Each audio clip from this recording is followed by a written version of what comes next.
Are you ready to unlock the secrets to your most vibrant life? Have you ever wondered why hitting the gym or watching your diet doesn't automatically translate into a healthier and balanced life? Today, I'll be explaining the evolution, definition, and dimensions of wellness. But before we dive in, what's your personal definition of wellness?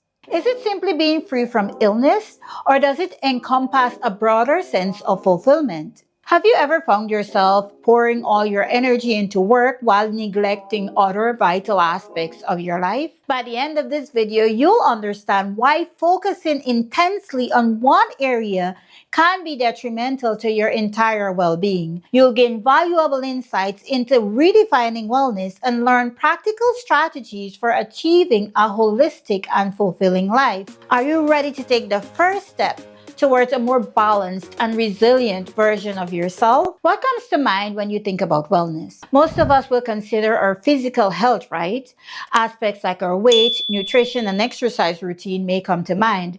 But wellness is so much more than this. And the reason why many of us are not achieving optimal wellness is not because we lack the desire or intention, but rather often due to our narrow focus on physical health alone. I'm not saying that physical health isn't important. It most definitely is, but it's only one of the many dimensions of personal wellness. Now, let's take a closer look at the evolution of wellness. The evolution of wellness is a fascinating journey that spans centuries and cultures. Wellness can be traced back to the ancient civilizations, including Greece, Rome, and China, where it was viewed as a state of balance between mind, body, and spirit. In these cultures, wellness was intricately connected to a harmonious relationship between an individual and their environment.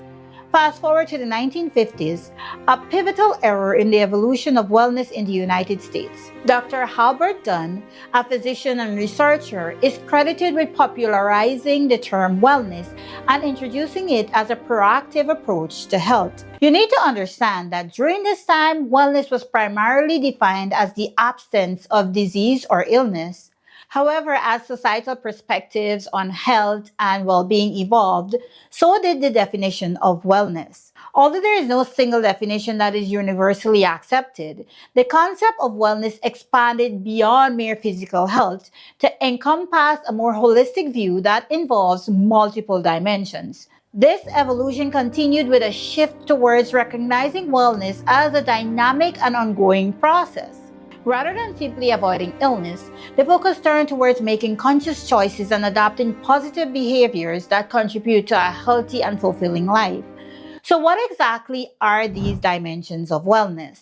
Actually, the number of dimensions of wellness can vary depending on the model or framework being used. However, the most commonly accepted model includes 6 dimensions of wellness. These are physical, emotional, social, intellectual, spiritual, and occupational dimensions of wellness. But some models may include additional dimensions such as environmental wellness, financial wellness, or cultural wellness. The key is to understand that these models aim to provide a holistic perspective on well-being, recognizing that wellness is multifaceted and includes various aspects of life. Let's take a closer look at the dimensions of wellness. Physical wellness. I'm sure you'd all agree that physical wellness includes maintaining a healthy body weight, consuming a balanced diet, engaging in regular exercise, and getting adequate sleep. However, physical wellness also includes avoiding unhealthy behaviors such as smoking, excessive alcohol consumption, and drug abuse. Emotional wellness. Emotional wellness is the ability to recognize and manage your emotions in a healthy way. How are you coping with stress? Are you able to maintain positive relationships? Can you express emotions in a constructive manner?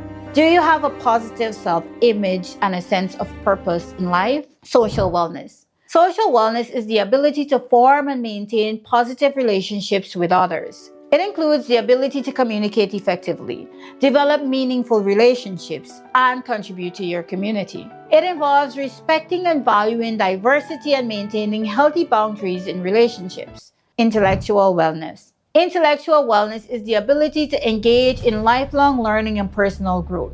Are you able to think critically, to solve problems, to make informed decisions, Do you pursue your interests and hobbies? Do you explore new ideas and expand your knowledge and skills? Spiritual wellness. Spiritual wellness is the ability to find meaning and purpose in life. It includes the ability to connect to something greater than yourself, whether it be nature, a higher power, or a sense of inner peace. Spiritual wellness also involves practicing gratitude, forgiveness, and compassion towards yourself and others. Occupational wellness centers around finding satisfaction and fulfillment in your work, aligning your career with your passions, and achieving healthy work life balance. Here's the key takeaway based on the dimensions of wellness. Each dimension is interconnected and contributes to your overall well being. Now, I've got some good news and some bad news. Here's the bad news. Ignoring or neglecting any single dimension over an extended period can have detrimental effects on your overall well being. It's like a delicate ecosystem where every aspect plays a pivotal role, and imbalance in one area can create a ripple effect across the entire system. Wondering what the good news is? Well, the good news is that these dimensions do not need to be equally balanced. So there's no need to invest the same time in each dimension. This flexibility allows ample space for your individuality, aspirations, and priorities. Instead of striving for uniformity, aim for harmony. Consider this scenario. If you pour all your energy into improving your occupational wellness, finding fulfillment in your work, achieving your career goals, and improving your financial situation, that's fantastic, right? However, solely focusing on this dimension, especially for an extended period, while neglecting others, such as physical or emotional wellness, will eventually lead to an imbalance that impacts your overall well being. In my own journey, I have learned this lesson the hard way. Being somewhat of a workaholic, I poured most of my energy into my professional life, neglecting crucial aspects like physical and emotional wellness. Initially, the impact wasn't obvious, and the achievements in my career seemed to overshadow any imbalance. However, as time passed, the consequences became undeniable. The stress accumulated, affecting not only my personal life but also seeping into my work. The clarity and productivity I once prided myself on began to wane, and my tolerance for challenges diminished. It became evident that a singular focus on occupational wellness to the detriment of other dimensions hindered my overall well-being. For us to show up as our best selves, both personally and professionally, we need a comprehensive and balanced approach to wellness. This means recognizing when one dimension requires more attention, but it also means being proactive in maintaining or creating equilibrium. If you're feeling lost and uncertain about how to improve your personal wellness, you're not alone. Millions of people feel this way, which is why I've created the En route to Wellness guide and workbook. This guide provides simple step-by-step instructions that will help you find your way to a healthier life.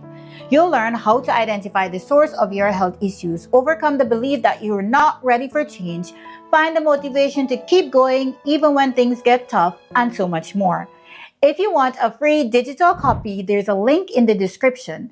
Plus, I've included a bonus section on how to create healthy habits that stick. Grab the free guide and kickstart your wellness journey today. Now, let's talk a bit about cultural influences.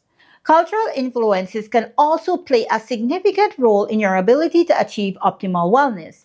Here's why I say this. Different cultures have varying beliefs and values regarding health and wellness, which can impact your perception and approach to wellness. Can you recall a specific instance where your cultural background has influenced your personal wellness, whether in a positive or negative way? Let me know in the comments. For instance, in some cultures, there could be an ingrained belief that acknowledging mental health struggles reflects weakness or the lack of resilience, contributing to the reluctance of some individuals to seek help or share their emotional challenges. This stigma may be further fueled by cultural norms that prioritize collective well-being over individual mental health. Expressing vulnerability or seeking professional assistance might be perceived as a deviation from societal expectations, making it challenging for individuals to openly discuss their emotional well-being. As a consequence, individuals in these cultures might grapple with their mental health concerns in silence.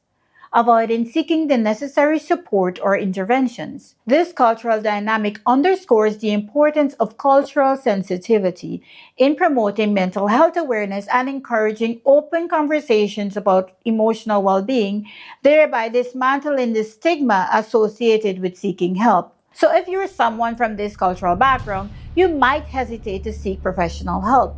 You may even avoid sharing your emotional struggles with others due to the social consequences or fear of judgment. This cultural stigma can significantly impact your ability to address and manage your emotional well being.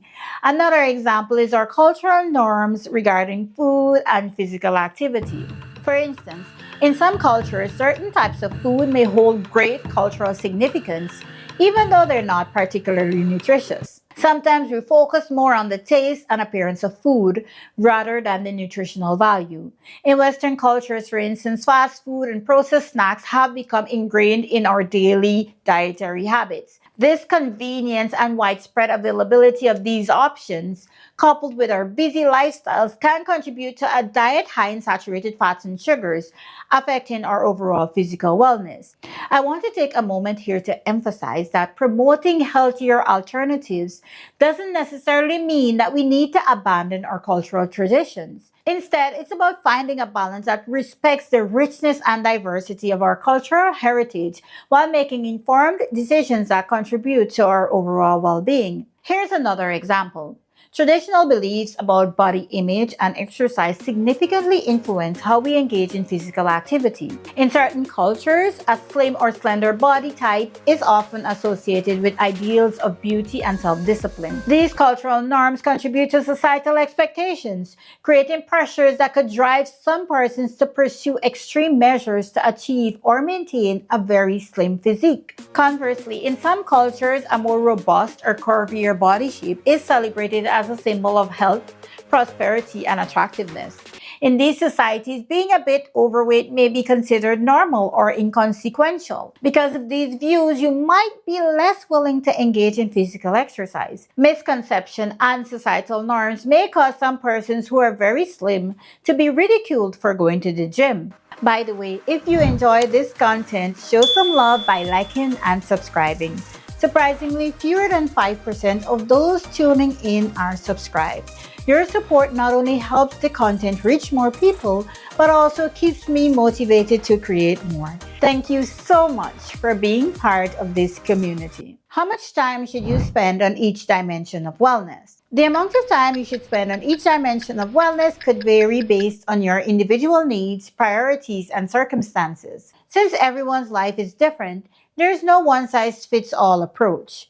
Instead of rigid time allocations, remember to aim for balance and harmony. Use these general tips as a guide. Number 1, listen to your body and mind. Imagine waking up feeling tired, stressed, and irritable. Your body might be telling you that it needs more sleep or relaxation. You may start getting headaches or feel more irritable. Paying attention to these signals allows you to adjust your routine. If your mind feels overwhelmed from too much work or study, it's a cue to take a mental break. Indulge in a hobby or spend some time with your loved ones. Don't ignore the signals you receive from your body and mind. Number 2, prioritize based on needs. Let's say your work demands have skyrocketed, leaving you physically exhausted. You may not even have enough time to go to the gym or rest as much as you like. It's still imperative that you look for small opportunities to focus on the other dimensions of wellness. So maybe prioritizing physical wellness could involve scheduling short breaks, incorporating quick exercises, or focusing on a balanced diet to recharge your body.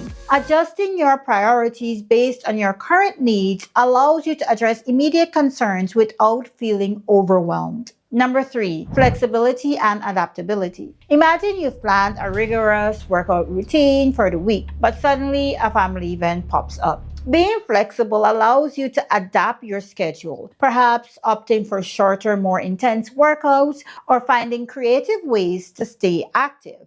Life is full of surprises, and being adaptable ensures that you can maintain your well-being even when unexpected events occur. Next, set realistic goals. Suppose you've decided to improve your emotional wellness by incorporating mindfulness into your daily routine. Instead of aiming for an hour of meditation each day, start with a realistic goal, maybe 10 minutes. Setting achievable milestones allows you to make steady progress and build habits that contribute to your overall well-being. Quality over quantity. Consider someone aiming to enhance their intellectual wellness by reading. Instead of rushing through numerous books, it may be better to focus on a few that genuinely interest you. Engaging deeply with meaningful content contributes more to your intellectual well-being than merely trying to consume a large quantity of information. It's about the quality of your engagement rather than the quantity. Remember, wellness is a holistic concept, and the goal is to create a harmonious blend of dimensions that works for you. Regular self-reflection and adjusting to your routine can help ensure that you are nurturing all aspects of your well-being. If needed, you should consider seeking guidance from a healthcare professional or wellness expert who can provide personalized guidance based on your unique circumstances. If you're truly committed to improving your health and well-being, you'd want to check out this video next.